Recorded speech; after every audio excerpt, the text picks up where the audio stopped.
ഇന്ന് നല്ലൊരു ന്യൂഡിൽസ് കട്ട്ലറ്റിൻ്റെ റെസിപ്പിയാണ്. ഒരു ഈസി സ്നാക്കാണ്. ഒരു പാക്കറ്റ് ഇൻസ്റ്റൻറ്റ് ന്യൂഡിൽസ് ഇല്ലേ, അത് നല്ല ചൂടുവെള്ളത്തിയിട്ട് ഞാൻ വേവിച്ച് ഊറ്റിയെടുത്തതാണ് ഈ ന്യൂഡിൽസ്. അതിലോട്ട് വേവിച്ച ചിക്കൻ, ചുമ്മാ ഉപ്പിട്ട് വേവിച്ച ചിക്കൻ, അതിനെ ഒന്ന് പിച്ചി എടുത്തിട്ടുണ്ട്. അതിലോട്ട് ഒരു 1/4 കപ്പ് നൈസായിട്ട് അരിഞ്ഞ ക്യാബേജ്, 1/4 കപ്പ് ക്യാരറ്റ് നൈസായിട്ട് അരിഞ്ഞത്, പിന്നെ ഒരു മാഗിയുടെ മസാല പൗഡറില്ലേ, നമ്മൾ ആ പാക്കറ്റിൽ കിട്ടുന്ന ആ മസാല പൗഡർ ഇട്ട് കൊടുത്തിട്ടുണ്ട്. അതിലോട്ട് 1 ടീസ്പൂൺ ചില്ലി ഫ്ലേക്സ്, ആവശ്യത്തിന് ഉപ്പ്, 1 ടീസ്പൂൺ പെപ്പർ പൗഡർ. ഇനി ഇതെല്ലാം കൂടെ ഒന്ന് ബൈൻഡ് ആവാൻ വേണ്ടിയിട്ട് ഒരു മുട്ടയുടെ പകുതി ഇട്ടിട്ടുള്ളത്. ഇതെല്ലാം കൂടിയിട്ട് നമുക്ക് നല്ലപോലെ മിക്സ് ചെയ്തെടുക്കാം.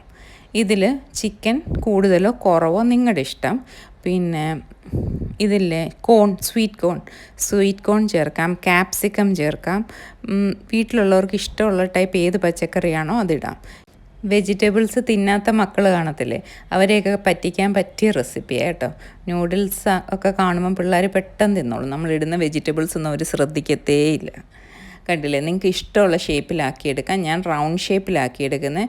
ഓവൽ ഷേപ്പിലോ സിലിണ്ടറിക്കൽ ഷേപ്പിലോ ഇഷ്ടമുള്ള ഷേപ്പിൽ കട്ട്ലറ്റ് ഉണ്ടാക്കാം കേട്ടോ.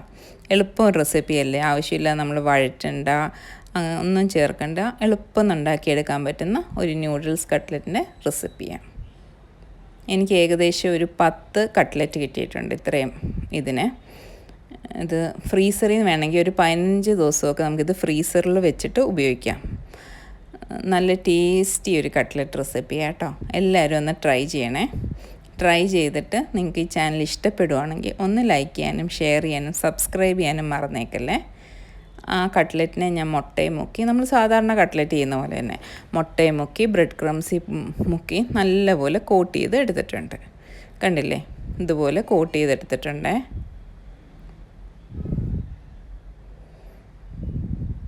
ഇനി നല്ലൊരു ഈസി സ്നാക്കല്ലേ, എളുപ്പം ഉണ്ടാക്കാൻ പറ്റാവുന്ന ഒരു ന്യൂഡിൽസ് കട്ട്ലറ്റിൻ്റെ റെസിപ്പിയാണ്.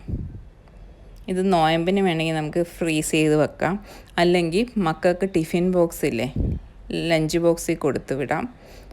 അതിൻ്റെ കൂടെ ഒരു സ്നാക്സിൻ്റെ ബോക്സിൽ നമുക്കിത് വെച്ച് കൊടുത്തു വിടാം. ഒന്നും പറ്റത്തില്ല, പിള്ളേർക്കൊക്കെ അങ്ങ് ഇഷ്ടപ്പെടുവേ. ഇതെപ്പോഴും നമ്മൾ മീഡിയം ടു ലോ ഫ്ലെയിമിലിട്ട് വേണം ഫ്രൈ ചെയ്തെടുക്കാൻ. മീഡിയം ടു ലോ ഫ്ലെയിമിലിട്ട് തിരിച്ചും മറിച്ചും ഇട്ട് ഒരു ഗോൾഡൻ ബ്രൗൺ ആവും വരെയും വറുത്തെടുക്കണേ. കണ്ടില്ലേ, ഞാൻ ബാക്കി ഫ്രീസറിൽ വെച്ച് 5 എണ്ണം എടുത്തിട്ടുള്ളൂ.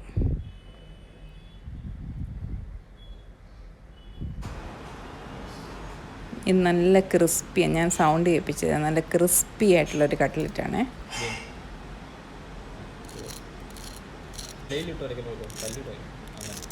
കണ്ടോ, പുറമേ നല്ല ക്രിസ്പിയും അകത്ത് നല്ല ജ്യൂസി ടേസ്റ്റി ന്യൂഡിൽസ് കട്ട്ലറ്റ്. ഇതുവരെ ഈ റെസിപ്പി ട്രൈ ചെയ്യാത്തവരൊന്ന് ട്രൈ ചെയ്ത് നോക്കണേ. നല്ല കെച്ചപ്പുമായിട്ടൊക്കെ മുക്കി സൂപ്പർ ടേസ്റ്റി ചായക്ക് പറ്റിയൊരു ഈവനിങ് സ്നാക്ക്, അല്ലെങ്കിൽ നോയമ്പിന് നമുക്ക് ഫ്രീസ് ചെയ്ത് സൂക്ഷിക്കാൻ പറ്റുന്ന ഒരു ഈവനിങ് സ്നാക്ക്. ഇനി നല്ല ക്രിസ്പി ആയിട്ടുള്ളൊരു ബ്രെഡ് റോളിൻ്റെ റെസിപ്പിയാണ്. 1 കപ്പ് ചിക്കൻ വെച്ച് നമുക്കൊരു 10-13 ബ്രെഡ് റോൾ നല്ല ഈസി ആയിട്ട് ഉണ്ടാക്കിയെടുക്കാവേ. കണ്ടില്ലേ, നല്ല ടേസ്റ്റി ആയിട്ടുള്ളൊരു ബ്രെഡ് റോളാണ് ഇത്. ഒരു 6 പീസ് ബ്രെഡുണ്ട്. അതിനെ പിച്ചി നമുക്കൊരു ബൗളിലോട്ട് ഇട്ട് കൊടുക്കാം. ബ്രെഡ് നമ്മൾ പരത്തണ്ട, സ്റ്റഫിങ്ങിൻ്റെ ടെൻഷനില്ല, ഒന്നുമില്ല. ഒരു ഈസി റെസിപ്പിയാണ്. 6 പീസ് ബ്രെഡ് ഞാൻ ചെറുതായിട്ട് പിച്ചി ഇട്ട് കൊടുത്തിട്ടുണ്ട്. 1 കപ്പ് പാൽ, റൂം ടെമ്പറേച്ചറിലുള്ള പാലാണ്, ആവശ്യത്തിനെ ഒഴിച്ചു കൊടുക്കാവുള്ളൂ. കണ്ടില്ലേ, ഞാനൊരു 1/2 കപ്പോളം ഒഴിച്ചിട്ടുണ്ട്. ഇനി നമുക്ക് മിക്സ് ചെയ്ത് നോക്കാം. മിക്സ് ചെയ്തിട്ട് പിന്നെ വേണമെങ്കിൽ പാൽ ഒഴിച്ച് കൊടുക്കാവുള്ളേ, ഓരോ ബ്രെഡിൻ്റെ അനുസരിച്ച്. എനിക്കൊരു 1/2 കപ്പ് പാൽ മതിയായിരുന്നു. നല്ലപോലെ ഞാൻ മിക്സ് ചെയ്തെടുത്തിട്ടുണ്ട്. കണ്ടില്ലേ, ഇതുപോലെ. ഇനി ഇതിലോട്ട് ബോയിൽഡ് പൊട്ടറ്റോ ഇല്ലേ, ഒരു പൊട്ടറ്റോ ബോയിൽ ചെയ്ത് നല്ല സ്മാഷ് ചെയ്തതാണ്. കണ്ടില്ലേ, ആ പൊട്ടറ്റോ ഇട്ട് കൊടുത്തിട്ടുണ്ട്. ഇനി ഒരു 2 പിടിയോളം ഞാൻ മല്ലിയില, കൊറിയാൻഡർ ലീവ്സ് ഇട്ട് കൊടുത്തിട്ടുണ്ട്. 1 കപ്പ് ചുമ്മാ ഉപ്പിട്ട് വേവിച്ച് പിച്ചിയെടുത്തതാണ് ചിക്കൻ. 1 cup chicken. ഇനി 1 ടീസ്പൂൺ മുളക് പൊടി ഇട്ട് കൊടുക്കുന്നുണ്ട്. നിങ്ങൾക്ക് വേണമെങ്കിൽ ചില്ലി ഫ്ലേക്സും ഇട്ട് കൊടുക്കാം. 1 teaspoon pepper powder, 2 table spoon cornflour. നല്ലൊരു ബൈൻഡിങ്ങിന് വേണ്ടിയിട്ടാണ് ഞാൻ കോൺഫ്ലവർ ഇട്ട് കൊടുക്കുന്നത്. ഇനി 1 ടീസ്പൂൺ ഒറിഗാനോ, ആവശ്യത്തിന് ഉപ്പ്. ഇതെല്ലാം കൂടി ഇട്ട് നല്ലപോലെ മിക്സ് ചെയ്ത് എടുക്കണം. ഒരു മാഗി ക്യൂബ്സും കൂടി ഇട്ട് കൊടുക്കുന്നുണ്ട്. അത് ഓപ്ഷനല്ല, നിങ്ങൾക്ക് ഇഷ്ടമുണ്ടെങ്കിൽ മാത്രം ഇട്ട് കൊടുത്താൽ മതി കേട്ടോ. ഇനി എല്ലാം കൂടെ നല്ലപോലെ മിക്സാക്കി എടുക്കാം. നിങ്ങൾക്ക് ഇഷ്ടമുള്ള വെജിറ്റബിൾസ് ഇതിൻ്റെ കൂടെ ആഡ് ചെയ്ത് കൊടുക്കാം കേട്ടോ. ക്യാപ്സിക്കമോ കോണോ ഏത് വെജിറ്റബിൾസാണ് ഇഷ്ടമെന്ന് വെച്ചാൽ അതും വേണമെങ്കിൽ ആഡ് ചെയ്ത് കൊടുക്കാവേ. കണ്ടില്ലേ, നല്ലൊരു മിക്സായി കിട്ടിയിട്ടുണ്ട്. ഇനി നമുക്ക് ഇഷ്ടമുള്ള ഷേപ്പിൽ ഇത് ഉരുട്ടിയെടുക്കാം. ഞാൻ സിലിണ്ടറിക്കൽ ഷേപ്പിലാണ് ഇത് ഉരുട്ടിയെടുത്തേക്കുന്നത്. നിങ്ങൾക്ക് റൗണ്ടിലോ ഓവലിലോ ഇഷ്ടമുള്ള ഷേപ്പിൽ ആക്കിയെടുക്കാം.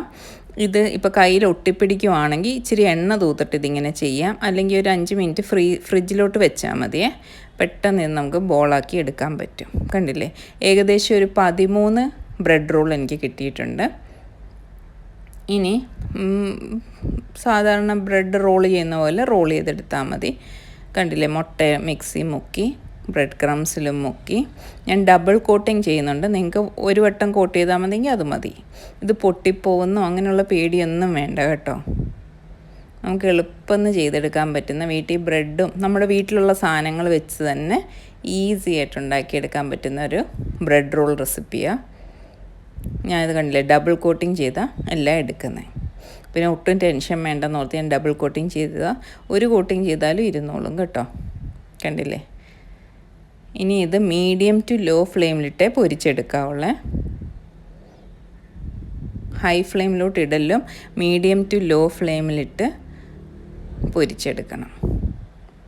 കണ്ടില്ലേ, നല്ല crispy bread roll, tasty bread roll. ഇത് മക്കൾക്ക് ടിഫിനിൽ കൊടുത്തു വിടാൻ. നിങ്ങൾക്ക് നോയമ്പിന് ഇത് ഫ്രീസറിൽ വെക്കാം. ഏകദേശം 1.5 മാസത്തോളം ഇത് ഫ്രീസറിൽ വെച്ച് ഉപയോഗിക്കാം കേട്ടോ. ഒന്നും പറ്റത്തില്ല. മീഡിയം ടു ലോ ഫ്ലെയിമിലിട്ട് ഇങ്ങനെ ഗോൾഡൻ ബ്രൗൺ നിറം വരെ ഒന്ന് പൊരിച്ചെടുക്കണം.